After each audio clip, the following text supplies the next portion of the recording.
Muito bem, estamos juntos novamente agora para um momento de reflexão na palavra de Deus. E eu gostaria de convidá-los para a leitura de um texto bíblico que se encontra em Lucas 9, versículos 18 até 22.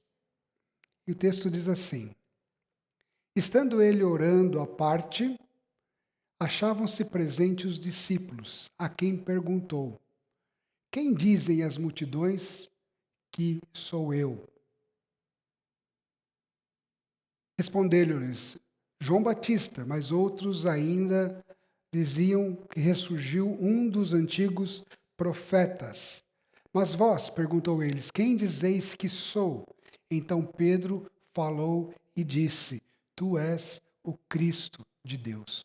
Ele, porém, advertindo-os, mandou que a ninguém declarasse tal coisa, dizendo: É necessário que o Filho do homem sofra muitas coisas, seja rejeitado pelos anciãos, pelos principais sacerdotes e pelos escribas, seja morto e no terceiro dia ressuscite.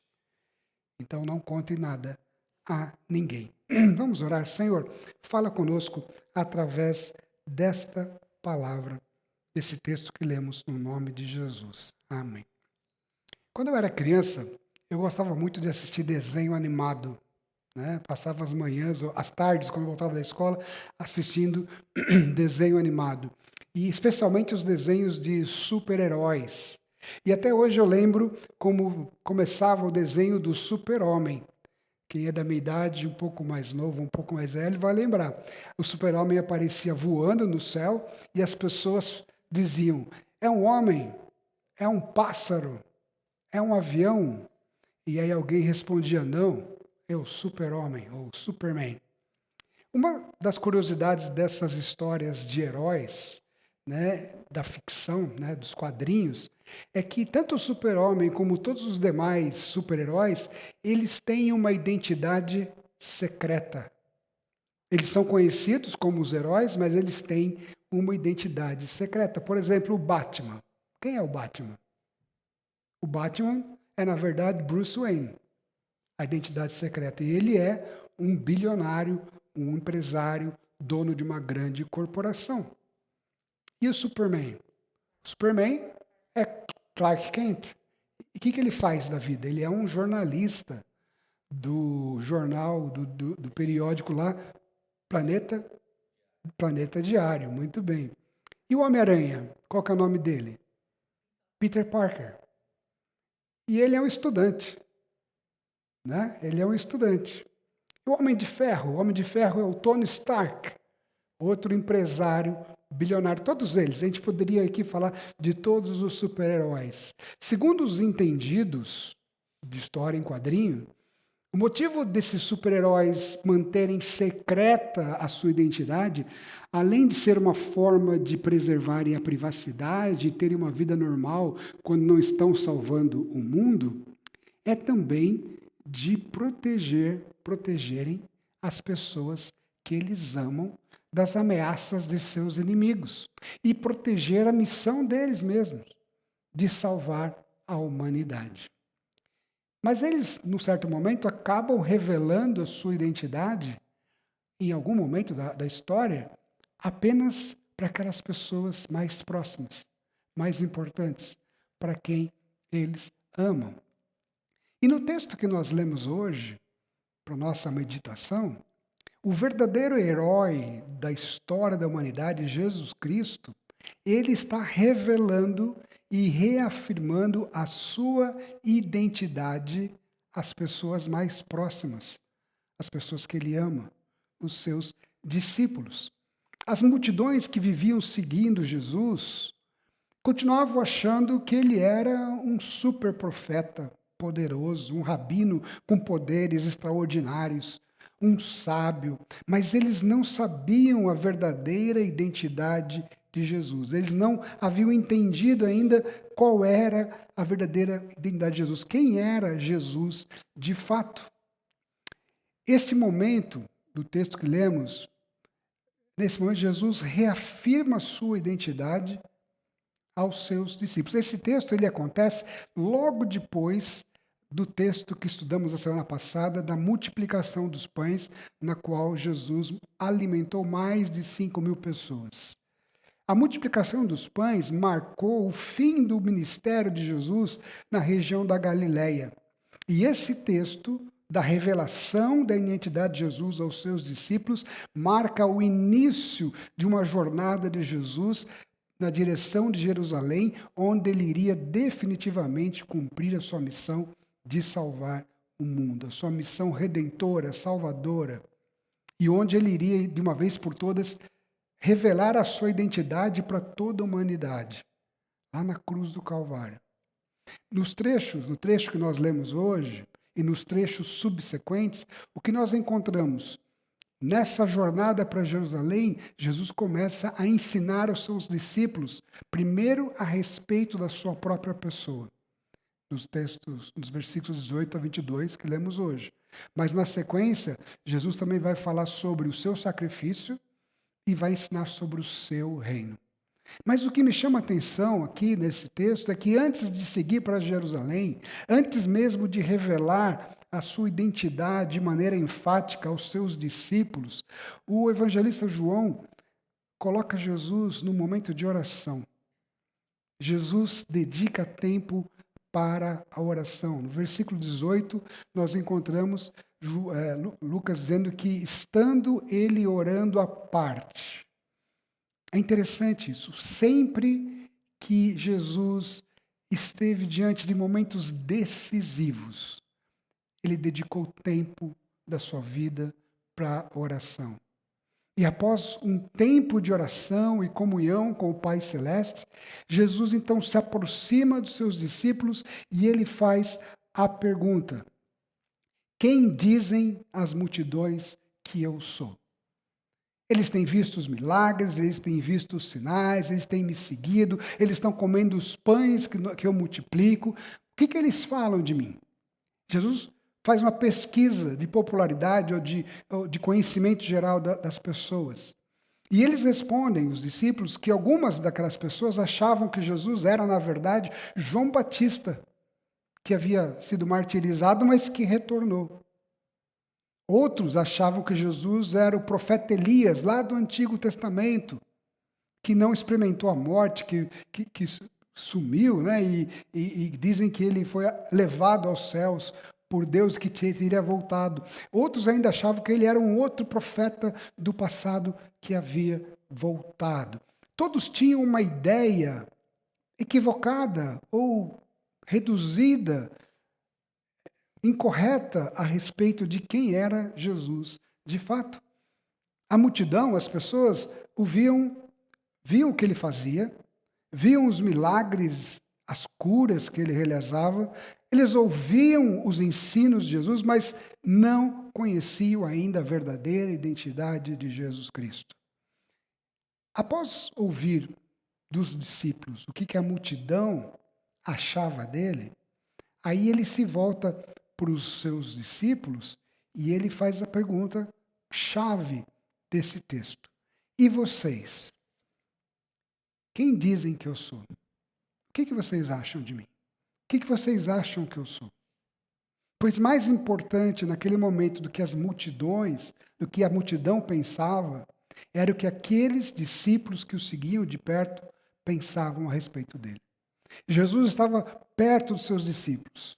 Será que eles realmente o conheciam, haviam entendido quem ele era de verdade? E essa é a pergunta que Jesus faz para eles.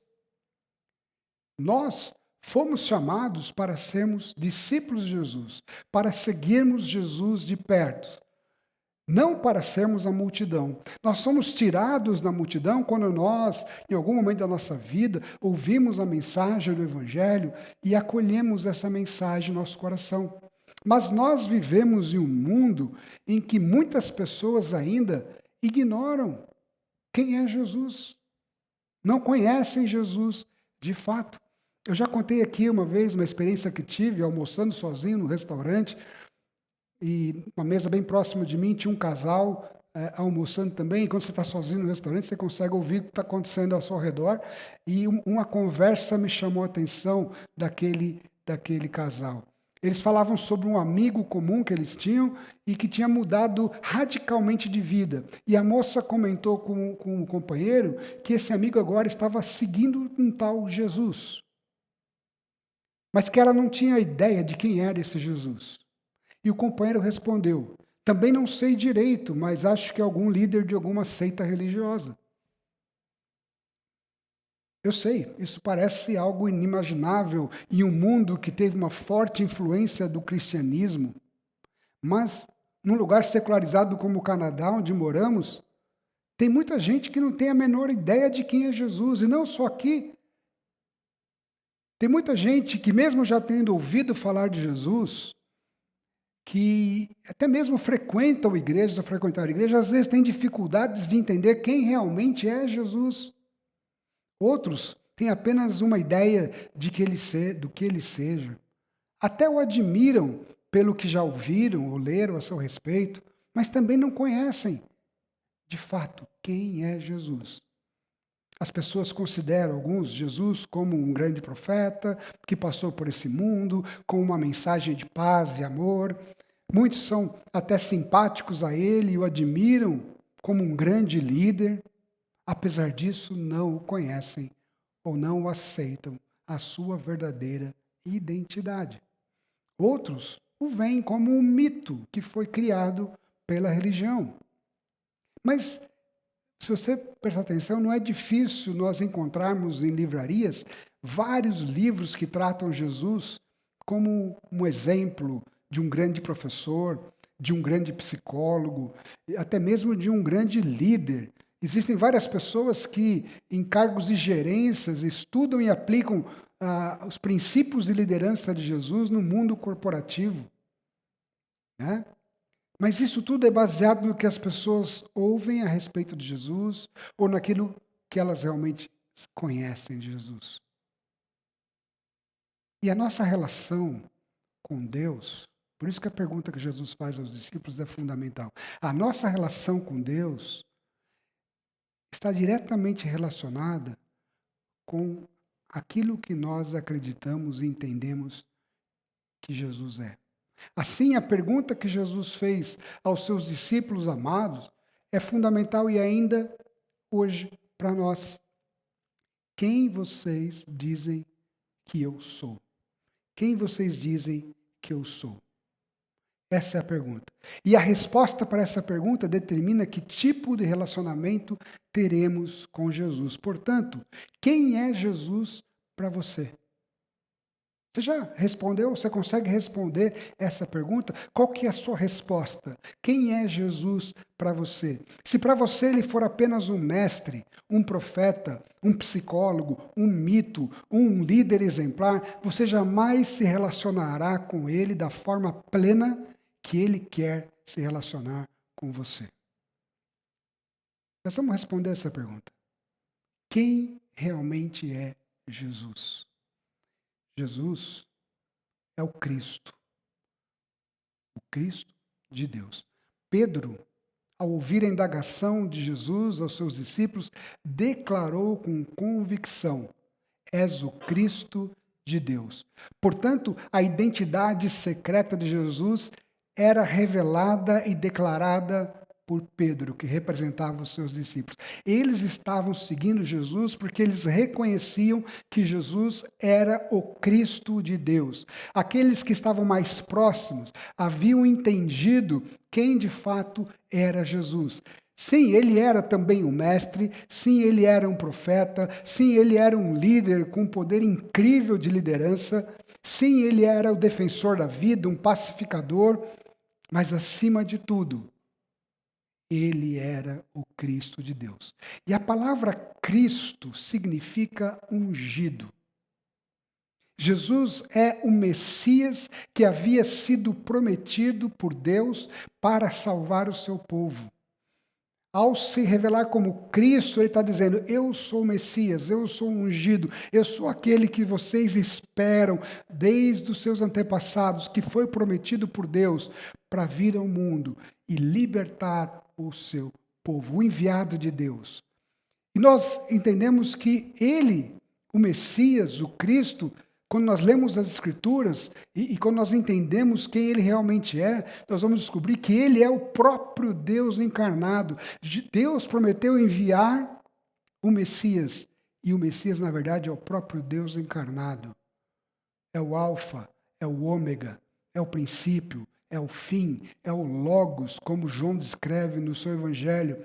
Ele está ali agora, diante dos seus amados, revelando e reafirmando a sua identidade para aquelas pessoas mais próximas. E isso significa, para aqueles discípulos, que Jesus tinha vindo e veio ao mundo para redimir o pecador e reconciliar o ser humano com Deus.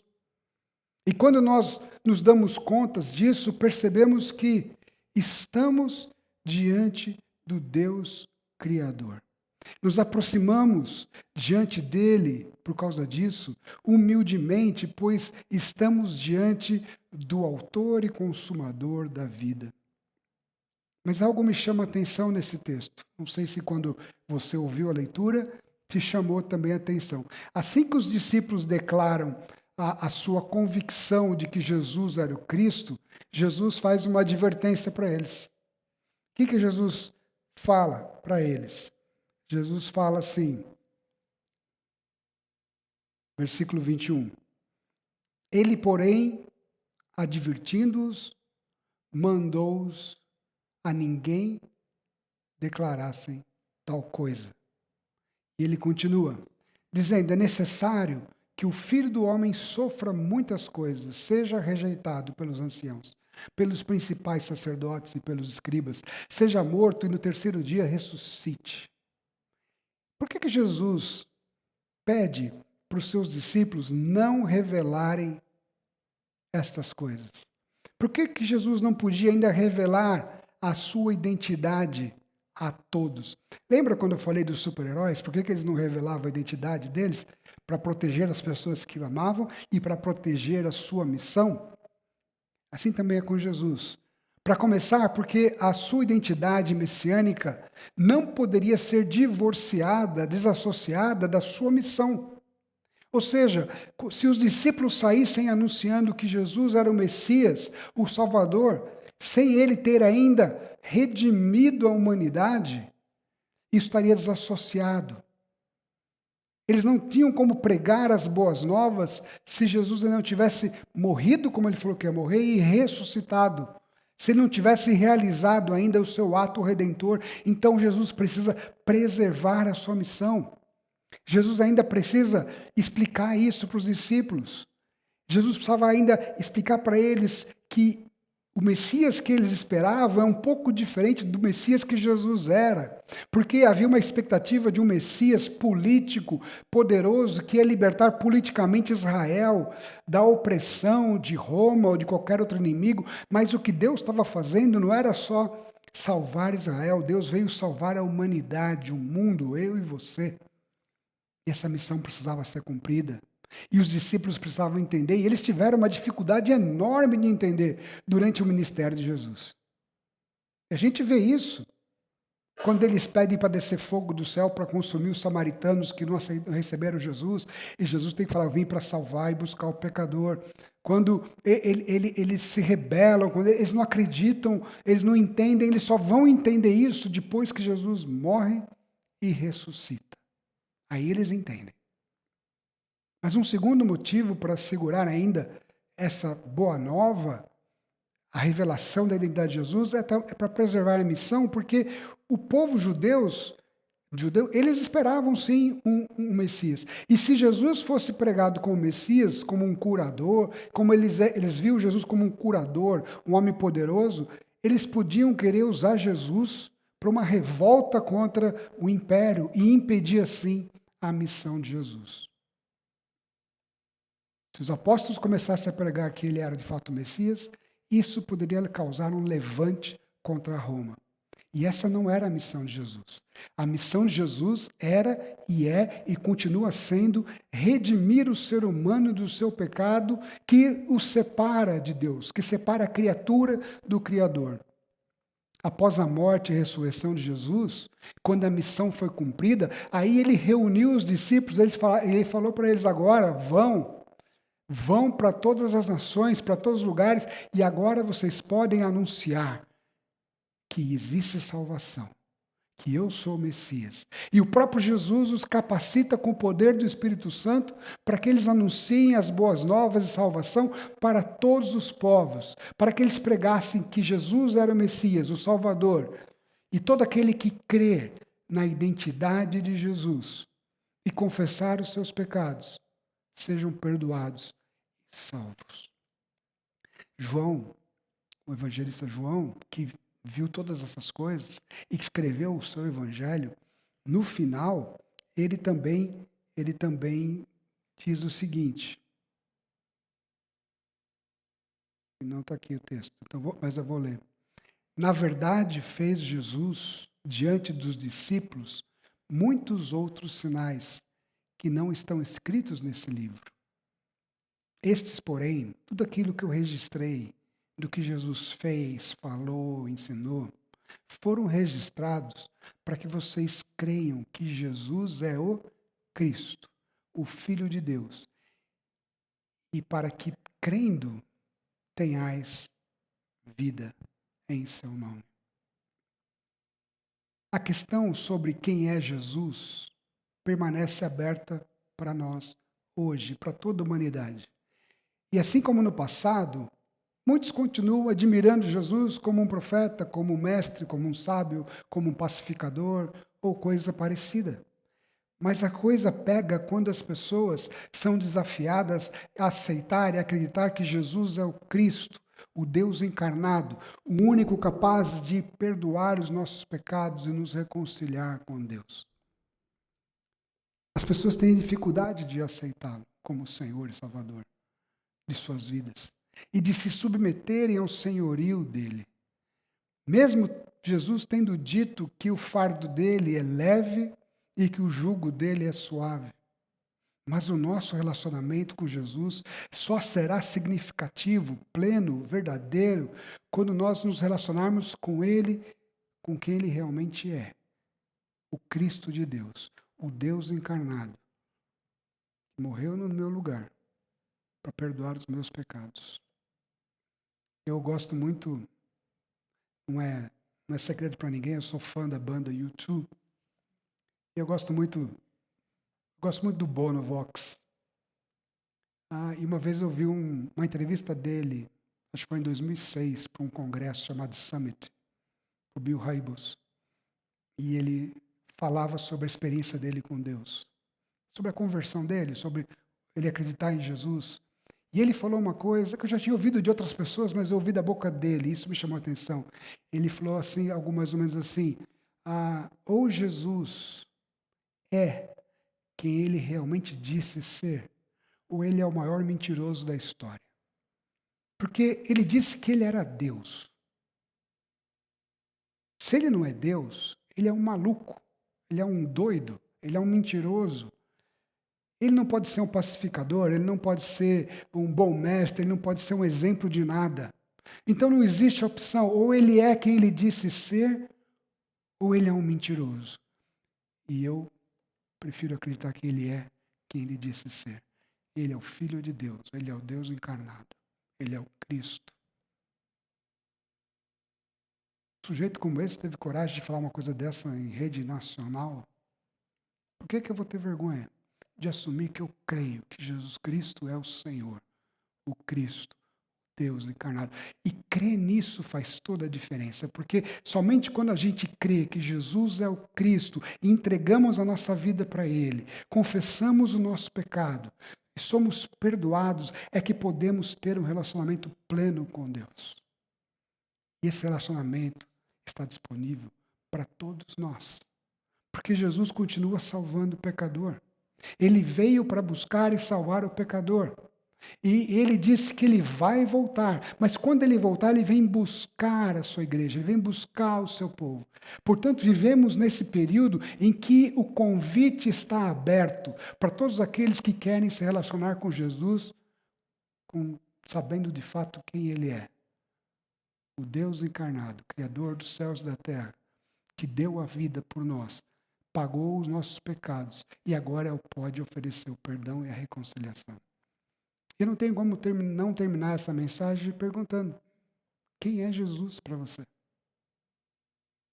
Isso faz toda a diferença. Vamos orar? Senhor,